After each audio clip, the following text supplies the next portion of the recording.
Welcome to Grade 10 Biology, Unit 5, Part 7. So, barnoota keenya kanarraa kan bioloojii kutaa kurnaffaa kana boqonnaa shanaffaa paartii torbaffaa kan barannu. So,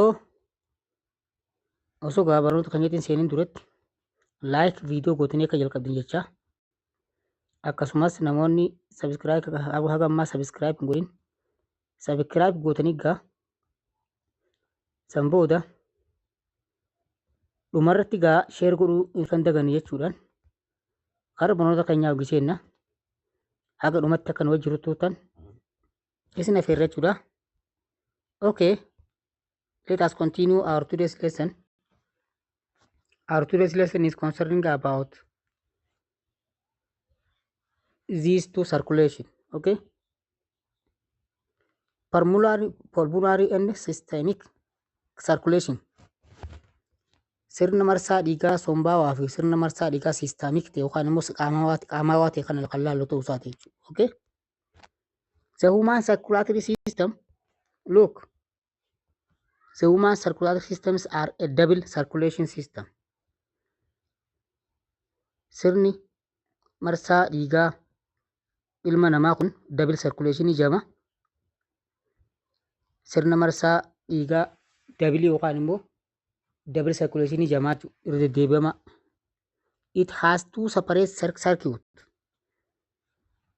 Circuit yookaan immoo ujummolee lama qaba jechuudha. Kan keessa daddabru jechuudha circuit kana. Blood passes through the heart twice. Onneen namaa keessa dhiigni yeroo lama dabrudha jechuudha. Tokko dhiiga xuraawaa dabra. Dhiigni lammaffaa mukatti aanu dhiigni dhiiga qulqullaa'aa kan somba seenee as deebi'etu onnee keessan karaa qaamaa deemaa jechuudha. So double circulation jechuun isa kana jechuudha. Yeroo lama dhiigni ifirra as deebi'u onnee keessan dabree karaa qaamaa seenuu jechuudha. Dhiigni qaama keessaa ol qabamee onnee seenaa onnee keessaa bee deebi'ee somba seenaa. Somba keessaa immoo as deebi'ee karaa onneedhaa sanboota onnee keessan karaa qaamaa hiramaa jechuudha. This is known as double circulation kan isa kanaa jechuudha. So there are two types of circulation. Sirna marsaa dhiigaa kana gosa lamaatu jira. Pulmonary and systemic circulation jennee bakka lamaa kana ilaalla. Let us continue from pulmonary circulation. The movement of blood from the heart to the lungs for oxygenation. Sosochii qaamaa, sosochii dhiigaa onnee irraa karaa sombaa taasisu jechuudha. Yeroo dhiigni onnee keessaa karaa sombaa deemu qulqullaa'uudhaaf yeroo deemu oxygenation deoxygenetii inni dhiigni xuraawaan onnee seenu sun dhiigni xuraawaan gurraachi sun somba seenee somba keessa qulqullaa'ee dhiiga diimaa ta'e karaa onnees deebi'aa jechuudha. So sirna marsaa dhiigaa kan pulmonary circulation jennu kana jechuudha. Sirna marsaa dhiigaa sombaa waannaan maaliif dhiigni onnee irraa ka'ee somba yeroo seenu pulmonary circulationitu gaggeeffama jechuudha. Then back to the heart karaa onnee deebi'a dhiigni qulqullaa'ee booda. Pulmonary circulationiin akkuma beekamu dhiiga qulqulleessuudhaaf dhiigni tokko walitti qabamee qaama keessaa karaa veenaa kaavaatii walitti qabama. Ujummoo guddichi dhiiga deebisu veenaa kaavaa jennaan akkuma beektanii.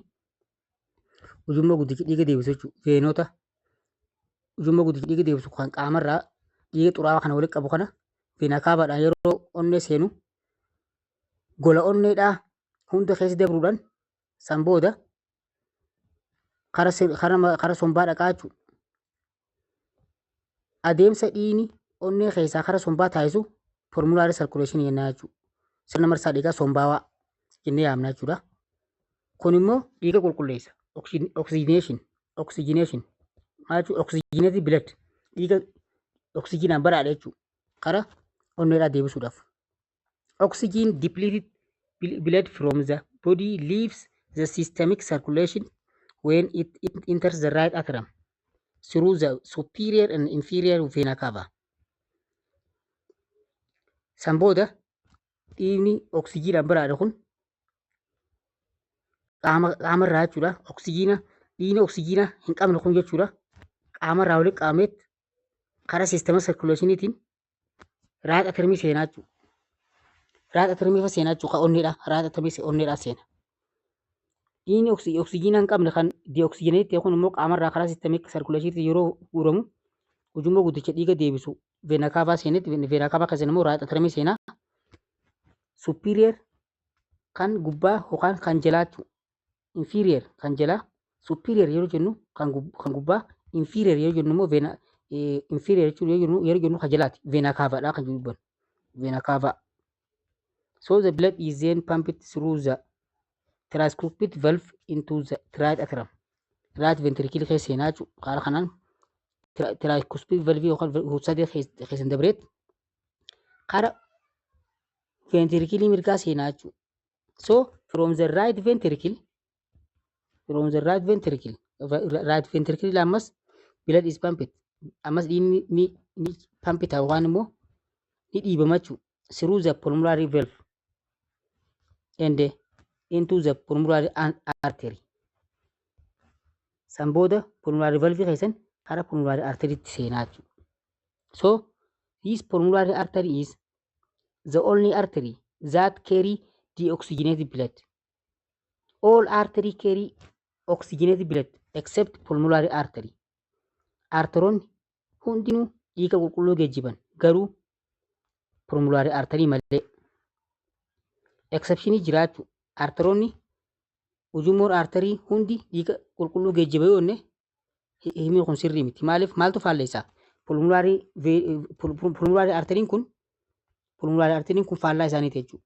Arteroonni hundi dhiiga qulqulluu geejjiban garuu pulmonary arteriin dhiiga xuraawaa geejjiba.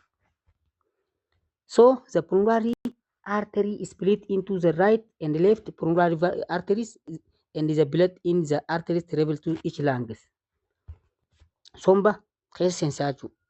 Ujummoo onnee irraa fuudhee dhiiga xuraawaa ujummoo pulmonary arteriin kun dhiiga xuraawaa onnee irraa fuudhee karaa sombatti ujummoo geessitu jechuudha. Okay? Haala kanaan sombi seenaa jechuudha. Fakkii kanarratti karaa adda baafannu taate isa kana jechuudha. Pulmonary arteriin dhiigni inni geejjibatee xuraawaadha jechuudha. Dhiiga gurraacha. Arganii? Dhiiga gurraacha geejjibaa jechuudha. Onnee irraa karaa sombatti deebisaa jechuudha. So kun immoo veena kaavaadha. Dhiiga xuraawaa guura. Qaama hunda keessaa guura jechuudha. Haala kanaa jechuun fakkii irratti salphatti sirna marsaa dhiigaa lafa kaa'ee jira jechuudha. Siistemii sirkuleeshiniin isa kana pulmonary sirkuleeshiniin immoo isa kana jechuudha. Kan amma dubbannu kana. Pulmonary sirkuleeshin kana. Kana jechuudha. Siistemii sirkuleeshinii jechuun immoo isa asirraa eegalee akkatti caaseffama qaamota hunda walitti hammatu kana jechuudha. Okay? Okay. Look, asirraa kun somba kun beeytanitti kun somba pulmonary vein jira ammas. Inni kunis veenota hunda ni faalleessa. All veins carry deoxygenated blood, but pulmonary veins are carry oxygenated blood. Dhiiga qulqulluu geejjiba pulmonary veiniin kun garuu veenonni hundinuu dhiiga xuraawaa geejjibuudhaan beekaman. Pulmonary veiniin kun eessatti argama? Sombaaf onnee gidduutti argama. Akkuma pulmonary arteriin sombaaf onnee gidduutti argamutti. Pulmonary veiniin kun maal godha? Dhiiga oksijiinii ta'e yookaan immoo dhiiga oksijiinaan baraade somba keessaa fuudhee kara onnee deebisaa jechuudha. Okay? Kara onnee deebisaa jechuudha dhiiga xuraawaa. Sanbooda dhiigni xuraawaan sanbooda isteeppii dabree sanbooda karaa aortaatiin qaama hunda keessa qaqqabaa jechuudha. Okay? So kun ammas fakkeenyaaf liver hepatic veinidha jechuudha. Hepatic veiniin maal godhaa? Dhiiga xuraawaa onnee irraa fuudhee kara onnee deebisaa. Hepatic arteriin immoo dhiiga qulqulluu kara tiruudhaa deebisaa jechuudha. Okay? Hepatic portal veiniin immoo maal godha? Dhiiga xuraawaa fuudhachuu. Kanneen akka istoomaakii farraa, kanneen akka intestaayinii yookaan garaacheraati irraa renal arterii jira ammas. Kan kaleedha. Renal arterii dhiiga qulqulluu kara kalee deebisu. Renal veiniin immoo dhiiga xuraawaa kalee irraa fuudhee kara onnee deebisaa jechuudha. So haala kanaan sirni marsaa dhiigaa gaggeeffama jechuudha. Okay? Mees karaa sirna marsaa siistamaa yookaan immoo qaamaa kanatti haa dhufnu. Systemic circulation. This is the movement of blood, look, from the heart through the body to provide oxygen and nutrients to the tissue of the body, while bringing the oxygenated blood back to the heart. Sirna marsaa dhiigaa siistamiikii yookaan immoo qaamaa kun sosochii dhiigaa onnee irraa karaa qaamotaa taasisu oksijiinaa fi nyaata barbaachisu tishuu kennuudhaaf akkasumas yeroo asoo deebi'u immoo dhiiga xuraawaa qaama hunda keessaa guuree karaa onnee deebisu jechuudha. Sirni kun maal jedhama? Systemic circulation jedhama jechuudha. Sirna marsaa dhiigaa qaamaawaa. Yeroo takka dhiiga qulqulluu fuudheet onnee keessaa karaa qaama hundatti dabarsa. Yeroo takka immoo dhiiga xuraawaa guureeti karaa onnee deebisaa jechuudha. So kun maali? Systemic circulation jechuudha. Sirna marsaa dhiigaa qaamaawaadha jechuudha. Okay? Oxygenated blood enters the left atrium from the pulmonary vein. Look, dhiigni oksijiinaan baraane left atriumii seenaa eessarraan pulmonary veiniidhaan jechuudha. So pulmonary vein, the only veins that carry oxygenated blood. Pulmonary veins are the only veins that carry oxygenated blood jennee yaamnaa jechuudha. So the blood is then pumped through the mitral valve into the left ventricle. Karaa left ventricle seenaa jechuudha. Okay? So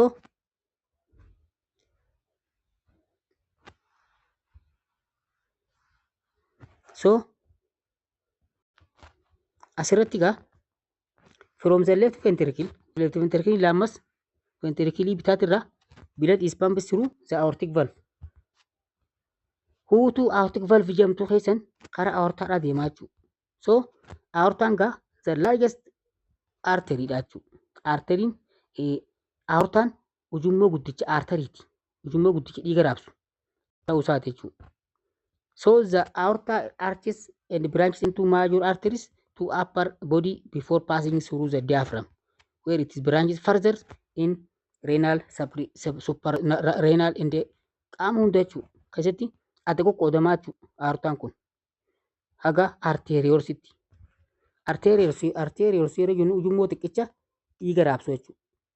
Venuus yeroo jennu ujummoo xiqqicha dhiiga deebisu. Akkasitti seelii takka jechuudha isaan kun. So kana fakkaata jechuudha.